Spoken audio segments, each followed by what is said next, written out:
I was sitting in front of a glass table in my billionaire boss's office when she slid a white envelope toward me. "Inside this," she said softly, tapping the envelope with one red-painted fingernail, "is a fully funded Canadian work visa, your flight ticket, and a job letter from my company in Toronto." My hands shook as I stared at it. Canada. It was everything a poor janitor like me had prayed for. But then she leaned back in her leather chair, crossed her legs, and looked straight into my eyes. "In return," she whispered, "I want you to do one thing for me. Michael, I want you to get me pregnant." My heart stopped. I looked at the door, then back at her. If I said yes, my whole life would change. If I said no, I could lose everything. Before I could speak, she smiled and said, "So, what is your answer?" I will never forget the day my life started to move toward that question. My name is Michael Adeyemi. I was 27, and I worked as a janitor in a tall glass building in Victoria Island, Lagos. By day, the building shone like a jewel in the sun. Expensive cars lined the parking lot. Security men in neat uniforms stood at the gate. Inside, men and women in suits moved around with tablets and laptops, talking about shares, investments, and foreign partners. By night, when the offices became quiet and the lights were dim, people like me came in. The invisible ones, the cleaners, the janitors, the people who picked up their empty water bottles and wiped their fingerprints from the glass doors. That was my world. I worked for Aurora Global Holdings, owned by Mrs. Aurora Langford, one of the richest women in Nigeria. She was half Nigerian, half Canadian, always in the news, always in one magazine or another. But for a long time, she was only a face on a company poster to me. My real life was not inside the building. My real life was in a small one-room apartment in Ajegunle, where my mother lay on a thin mattress, coughing at night, and my younger sister, Titi, tried to study under a faulty bulb. Every morning before work, I would bend beside my mother, press my hand gently on her chest, and listen to her breathing. "Mom, how are you feeling?" I would ask. She always smiled, even when it was hard. "I'm fine, my son. Go to work. God will help us." But I could hear the struggle in her lungs. Doctors had told us she needed better treatment at a private hospital. Tests, drugs, proper care. The bill they wrote on a white paper made my head spin. I was earning 25,000 naira a month as a janitor. Some days, I would sit on the edge of the bed and stare at the wall, feeling like a failure. I wanted more. I wanted to carry my mother to a good hospital.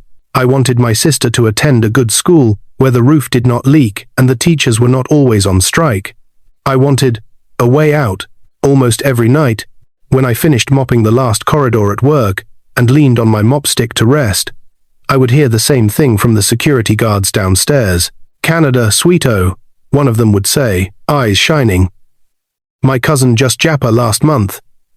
He sent us pictures of snow and supermarket. He day cook noodles inside warm kitchen." Another would say, "If I see who go sponsor me yen, I go vanish from this Lagos." I would stand there, pretending not to listen, but inside my mind, I was already there, in the cold air, in a clean apartment, with money to send home. I even downloaded videos on my small phone about how to get Canadian visa. Most of them talked about school, money, and big things I did not have. Still, I watched, every night, like a hungry man staring through the glass of a bakery. The first time I saw Mrs. Aurora in real life, I was wiping a coffee stain from the marble floor on the 10th floor. I remember the sound of her heels first. Calm, slow, confident. When I looked up, I saw her walking with two managers beside her. She wore a white blazer over a light blue dress, her hair in a smooth bun, a simple diamond necklace on her neck. Her skin was a warm brown, and her face was calm but serious, like someone who always got what she wanted. I quickly stepped aside and lowered my eyes, holding my mop tight. But as she passed, one of the managers bumped my bucket by mistake. The mop water splashed out, almost touching her shoes. Time froze. One drop of dirty water on her expensive heels could cost me my job. I dropped the mop, jumped forward, and caught the bucket with both hands, just before it spilled completely. "I'm so sorry, Ma," the manager said.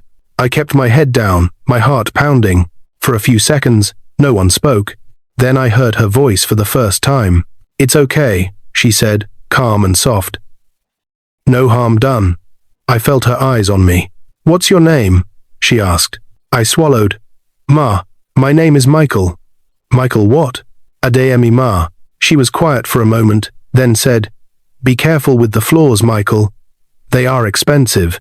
But so is your job. Yes, Ma. Thank you, Ma, I replied. When she walked away, the two managers followed her quickly. I stood there, breathing fast, feeling like I had just survived an accident. From that day, I noticed something strange. Sometimes, when she passed by my floor, her eyes would rest on me for 1 extra second.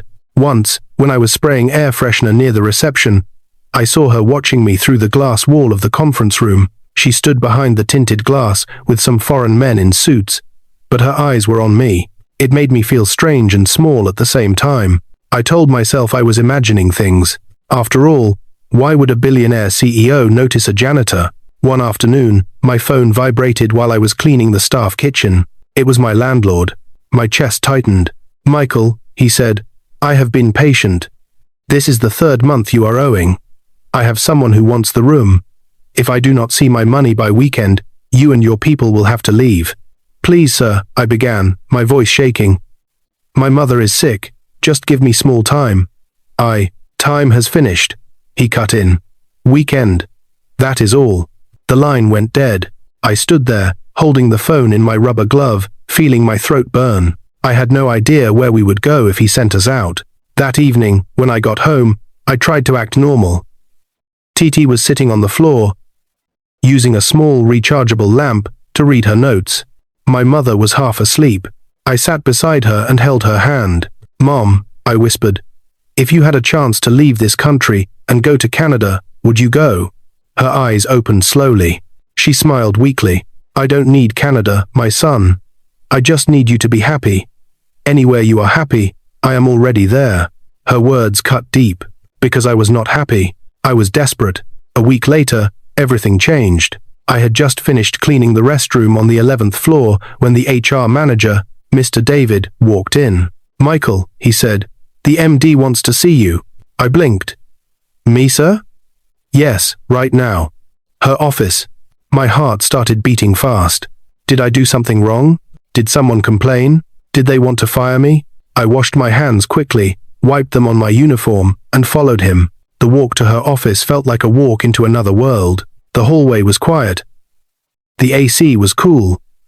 Soft music played from hidden speakers. Her office door was tall and dark brown, with a golden handle. Mr. David knocked gently. Come in, her voice said from inside. We stepped in. The office was big and bright. Floor-to-ceiling windows showed the city below, cars moving, tiny as toys. There were plants in glass pots, a big bookshelf, and a painting of Toronto's skyline on the wall. Mrs. Aurora sat behind her desk, typing something on her laptop. When she looked up and saw us, she smiled a small, controlled smile. Good afternoon, Ma, Mr. David greeted. This is Michael, the janitor you asked to see. Thank you, David. You can leave us, she said. When he closed the door behind him, the room suddenly felt too quiet. Please, sit, she said, pointing to the chair in front of her desk. I sat on the edge of the chair, my hands on my knees. She studied my face for a moment, then leaned back. Michael, she began, how long have you worked here? 2 years, Ma. 2 years as a janitor, night and day shifts? Yes, Ma. You are always on time. No query, no complaint. I checked. I looked down, surprised she even knew that. Tell me, she said slowly, if you had a chance to live and work in Canada, would you take it? My head snapped up. I stared at her, wondering if I heard right. Ma? I have a headquarters in Toronto, she continued. I send people there sometimes. Good workers, loyal staff, people I can trust. My heart was beating so loud I could hear it in my ears. I would be very grateful, Ma. I said, my voice low. It has been my dream. She nodded like she already knew. Then she opened a drawer and brought out a white envelope. She placed it on the table between us. In here, she said, is a plan that can change your life. Canadian work visa, ticket, accommodation, a job at my company over there. Everything handled. My fingers dug into my knees. It felt like I was watching a dream from outside my own body. But then her eyes changed. They became sharper, colder. Of course, she added, nothing in this life is free. She stood up and walked around the table, coming to stand beside me. I could smell her perfume, soft and expensive. She rested one hand on the back of my chair. I am 42 years old, Michael, she said quietly. I have money. I have companies in 3 countries. But there is one thing I do not have. She paused. A child. I swallowed hard. I have tried many things, she said. Treatments. Doctors. Empty relationships. Men who only wanted my money. I am tired. Her voice dropped lower. So I decided to do something different. My body felt stiff. She moved back to her chair, sat down, and folded her hands. I chose you, Michael, she said. I have watched you. Your file says you are healthy, no bad habits, no criminal record, a simple, hard-working man. She pushed the envelope closer to me. Take this, she said softly, and in return, I want you to be the father of my child. The air in the room felt heavy. I stared at her, my mouth dry. Ma, I don't understand, I whispered. Her lips curved in a calm, serious smile. I want you to get me pregnant, Michael, she said. And, in exchange, I will give you Canadian visa. When she said those words, I want you to get me pregnant, Michael, and in exchange, I will give you Canada, my mind went blank. I could hear the soft hum of the AC, the distant sound of Lagos traffic far below the building, and the quick beat of my own heart. Everything else disappeared. I didn't know whether to stand, speak, or run. She looked calm, almost too calm, as if she had practiced that sentence many times. Why, me? I finally whispered. Her eyes did not leave mine. Because, she said, you have something most men I know do not have. You have a pure heart. I felt my chest tighten. She leaned forward. Do you think I have not watched you? She continued quietly. Do you think I do not know you save most of your salary for your mother's treatment? That your sister is in SS2 and almost dropped out last term? That you work 2 shifts just to keep a roof over their heads? My breath caught in my throat. How? How do you know all of that? She smiled gently. Michael, billionaires do not guess. We find answers. My fingers began to shake. She tapped the envelope on the table again. I am offering you a chance to change your life forever. Canada, a good hospital for your mother, a good school for your sister, a job that will give you stability. All you have to do is help me do the one thing I want most. I swallowed hard. But why not adopt a child? I asked softly. She shook her head. I want a baby that is mine. From my own body. I want to feel pregnancy. I want to raise a child who shares my blood. I want to carry something that is truly mine. Her voice broke just a little, like a crack spreading across glass. And I am running out of time. She stood up and walked to the large window behind her desk. Her back was straight, but I could see her shoulders rise with a deep breath. People think billionaires can buy anything, she said. But we cannot buy time. We cannot buy youth. We cannot buy motherhood. She turned around. I chose you because you are not greedy. If you were, you would have stolen something by now, or begged for money, or lied to get close to me. But you didn't. You just worked quietly, even when no one was watching. I didn't know what to say. My mind was splitting into 2. One part of me wanted to grab the envelope and run out shouting for joy. Another part of me felt something heavy, like guilt pressing on my chest. She walked back to her seat slowly. Michael, she said softly, I am not forcing you. You can say no. I lifted my head. But if you say no, she added, you will return to your janitor job. Your mother will keep suffering. Your sister may drop out. And your landlord may throw you into the street next week.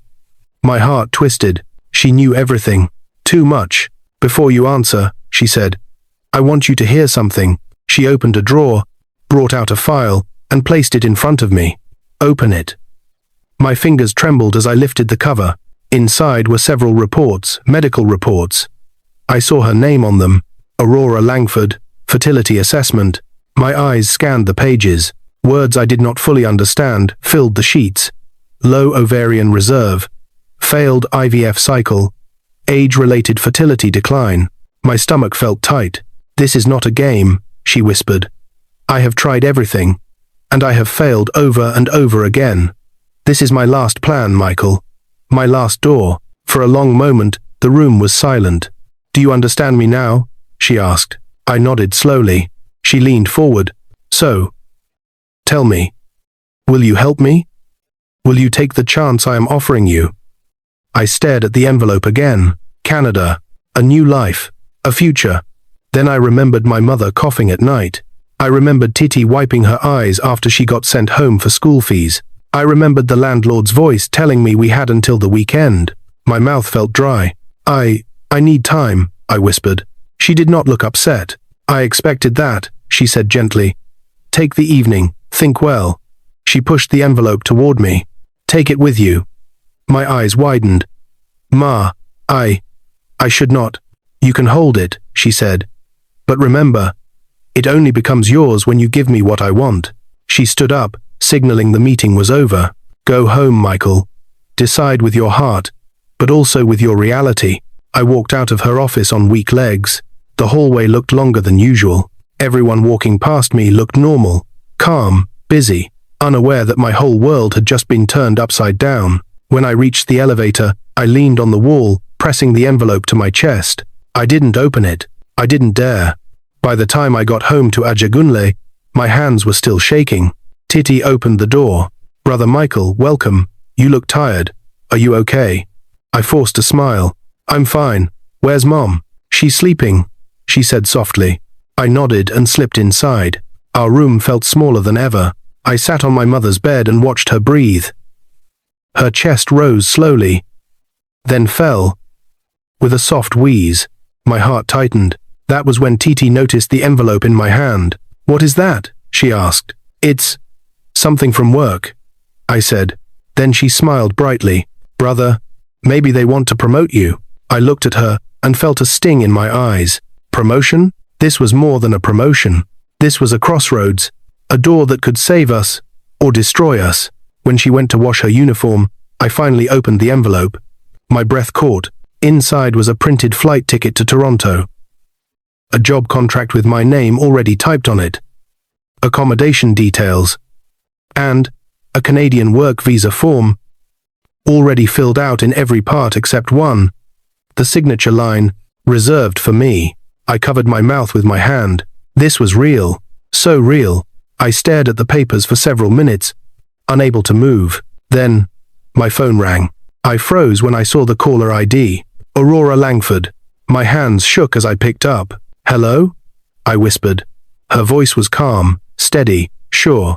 Michael, I hope you are thinking well. I am, Ma. Good, because tomorrow morning I will be expecting your answer.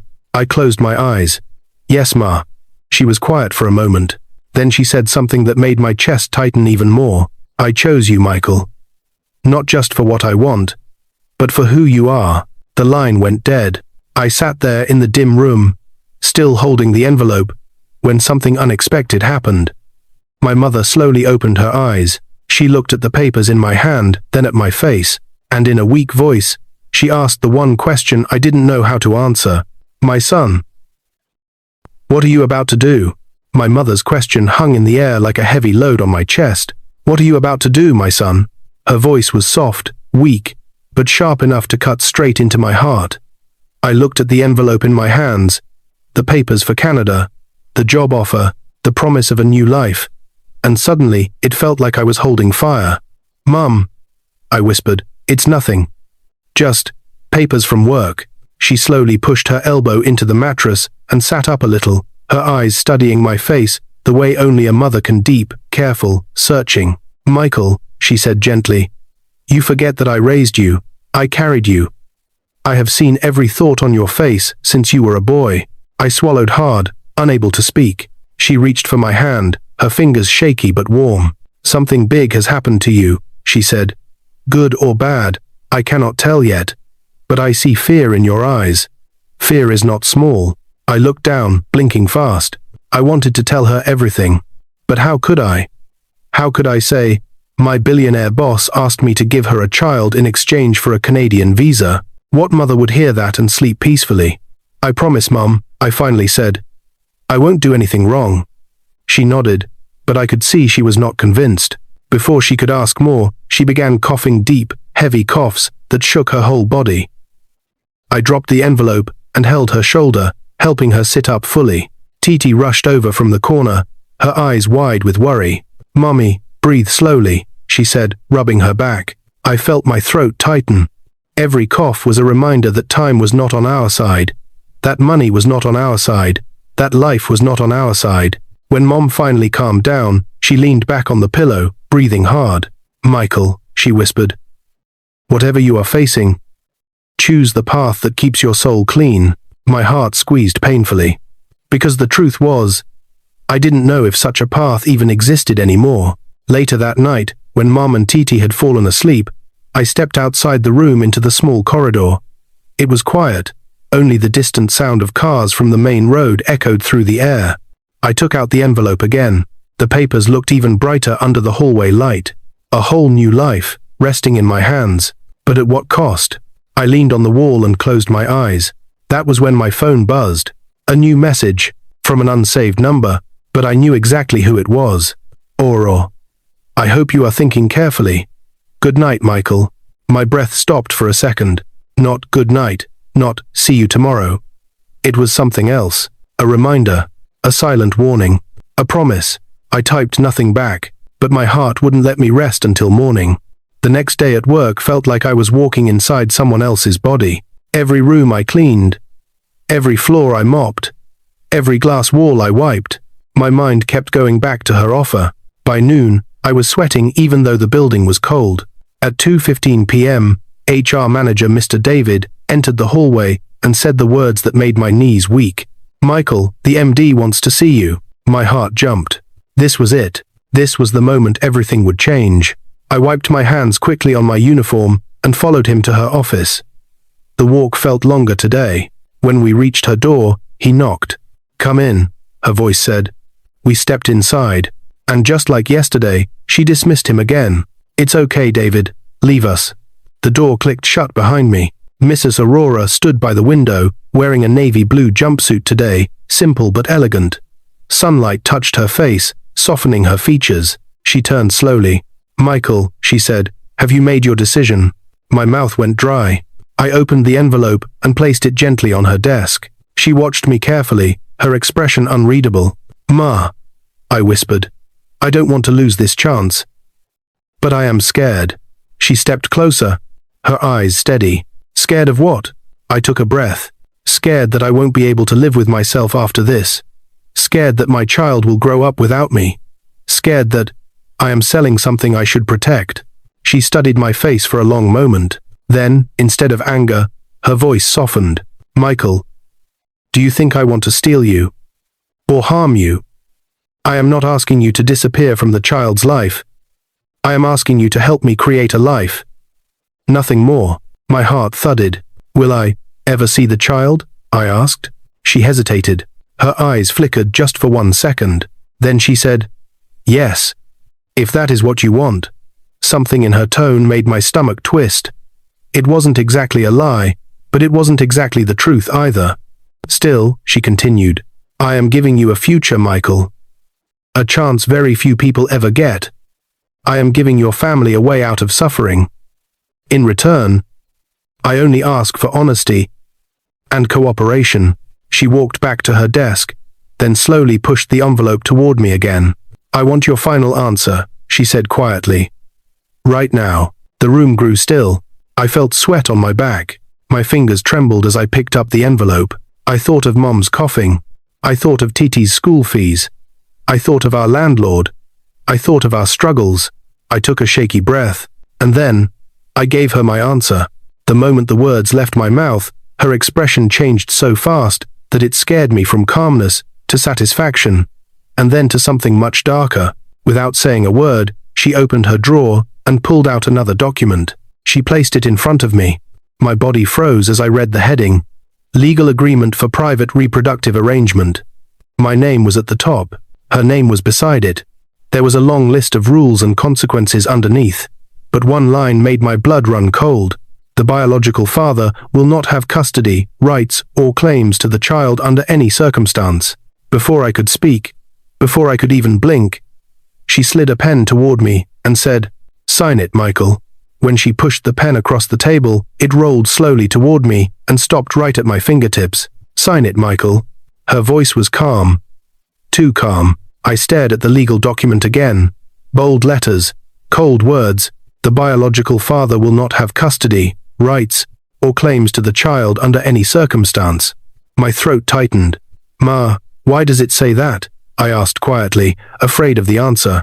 She didn't blink. "Because I want the child to be fully mine," she said.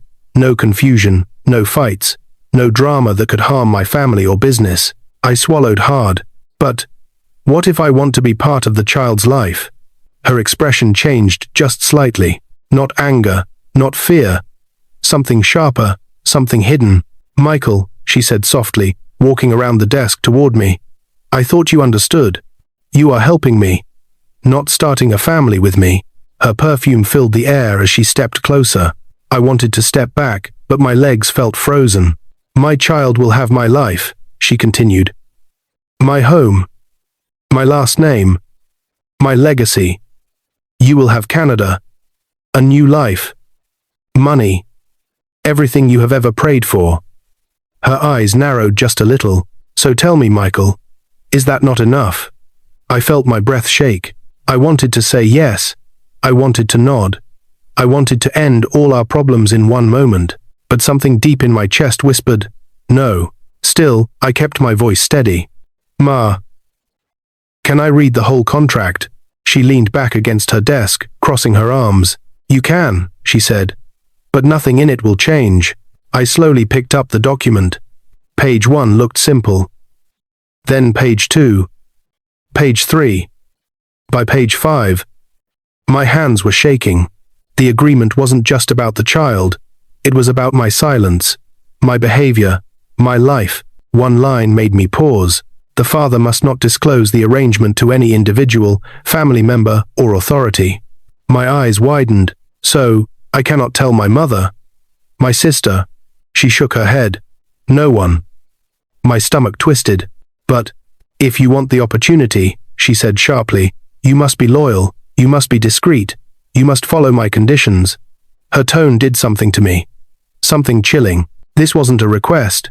It was a command. Before I could gather myself, she reached for the envelope again, opened it, and pulled out a blue card. She handed it to me. "Look." I held the card. Canadian Employment Authorization. Pre-approved. My name was printed clearly. "Do you know how many people in this country dream of this?" She asked quietly. "Do you know how many would do anything to have this chance you are holding in your hand?" She stepped closer, her eyes cold but shining. "I chose you, Michael. I chose your bloodline. I chose your body. I chose your future. But you have to choose me too." My pulse pounded so hard I could hear it in my ears. I felt trapped between two walls, poverty on one side, and something dangerous on the other. "What if I say no?" I whispered. She didn't raise her voice. She didn't shout. She simply smiled.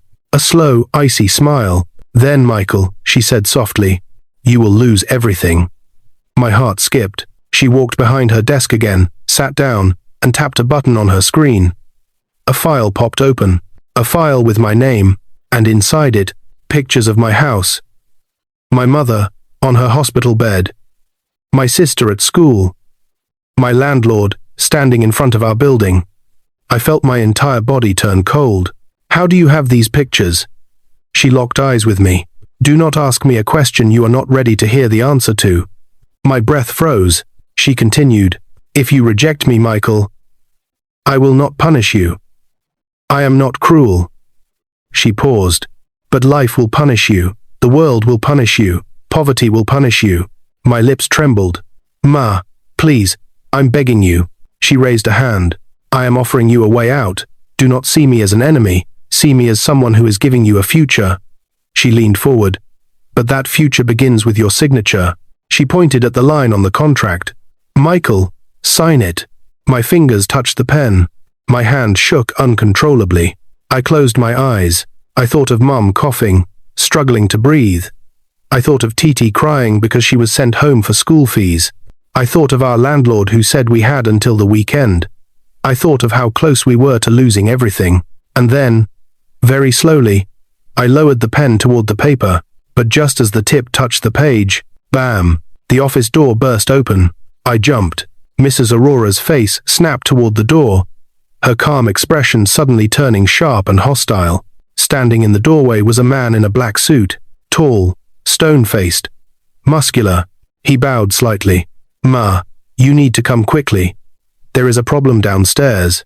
Her eyes narrowed. "What kind of problem?" He hesitated. "It's your husband." My head jerked up. Husband? She had a husband? She told me she had no one. That she had tried everything. That no man had stayed. Why would a married woman ask me to get her pregnant? Before I could process it, she grabbed her handbag and stormed toward the door. "Michael," she snapped. "Stay exactly where you are. Do not leave this office. Do not move. I am coming back." She rushed out, the bodyguard closing the door behind her. I sat frozen in the large, empty office. My eyes drifted down to the contract, and that cold sentence jumped out again. The father will have no rights to the child under any circumstance. But now a darker question formed in my mind. Why does a married billionaire woman want a baby from me, and not from her own husband? My heart pounded with a new kind of fear. Something was terribly wrong, and I didn't know yet that the next thing I would discover would change everything. The moment the door clicked shut, and I was left alone in that huge office, a cold fear spread through my body. Her husband. She had a husband. Nothing in the contract mentioned a husband. Nothing she told me hinted at a husband. Nothing in her voice, her story, or her pain suggested she was sharing her life with anyone. So why did she choose me to father her child? My mind spun. I stood up and paced the office slowly. Every sound in the building felt louder. Every shadow felt dangerous. I looked at the contract again, the part that now felt like a trap, waiting to close on me. The father will have no rights to the child under any circumstance. Why would a married woman want a baby that is not her husband's? Why would she go this far? What was she hiding? And what kind of problem could make her rush out without hesitation? I walked toward the window, staring down at the busy Lagos road. Buses, taxis, cars, all moving like nothing was wrong. Meanwhile, my whole life was twisting into something dark and confusing. My thoughts kept racing until suddenly, the office door opened slowly. I froze. But it wasn't Mrs. Aurora. It was the same tall man in the black suit, the one who had called her earlier. He closed the door behind him and turned the lock. Click. My heart dropped.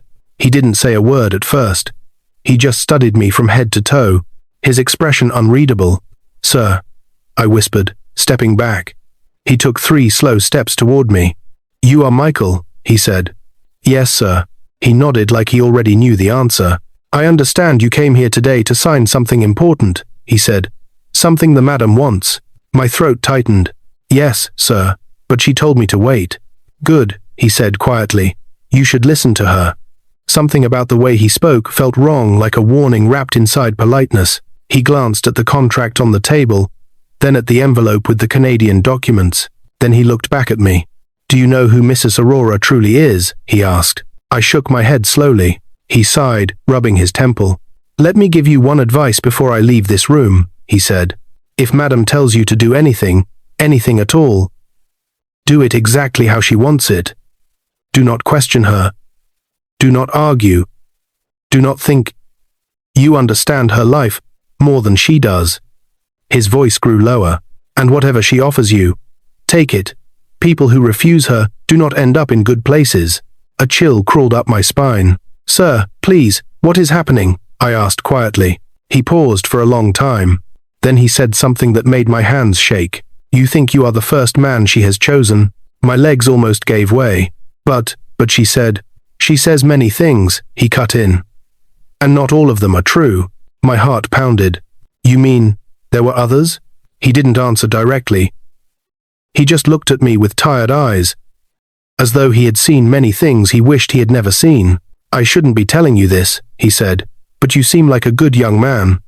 And good young men usually do not survive long around powerful people." He stepped closer until he was only a few feet from me. "Whatever happens after today," he whispered, "remember this, your signature is not what she wants the most." I blinked, confused. Then, "What does she want?" He opened his mouth to answer, but the door suddenly swung open. We both turned sharply, and there stood Mrs. Aurora, breathing hard, her eyes blazing with fury. Her husband, the problem, was nowhere in sight. "Leave," she said to the bodyguard, her voice icy. He bowed slightly one last time. "Yes, ma." He walked out quickly. She waited until the door closed again. Then she turned to me slowly. Her calm smile had disappeared. Her face was tight, her jaw clenched, her anger quiet but dangerous. "Michael," she said, "I hope he did not tell you anything foolish." I shook my head quickly. "No, ma." "Good," she said, walking toward me. "I cannot afford distractions today. Not from him. And not from you." My hands trembled at my sides. She picked up the contract, smoothed the pages, and pushed it toward me again. "Sit." I sat. She placed the pen beside the signature line. "Now, let us finish what we started." But something was different. Her tone was no longer soft. Her eyes were no longer pleading. Her sadness was gone. Instead, she looked hungry, determined, obsessed. "Ma," I whispered, "can I ask something first?" She raised an eyebrow. "What?" "Your husband. Why does he not want to have a child with you?" Her expression snapped. A crack of lightning in her eyes, pure rage. "Do not mention him again," she said sharply. "He is not part of this conversation." "But you said you had no one." "I said," she cut in, "that I have no one I need." I swallowed hard. She leaned forward, her voice now a soft whisper, but sharper than a blade. "You are here for one reason. You will give me a child. And then, you will go to Canada." A pause. "Do not ask questions that are bigger than you." My throat closed. She slid the pen closer. "Michael, sign." As my trembling fingers lifted the pen again, something outside the office caught my eye. A reflection. In the glass wall, a man. Not the bodyguard. Someone else leaning near the hallway corner, watching the office, watching me, watching us. Before I could turn my head fully, he stepped back into the shadows.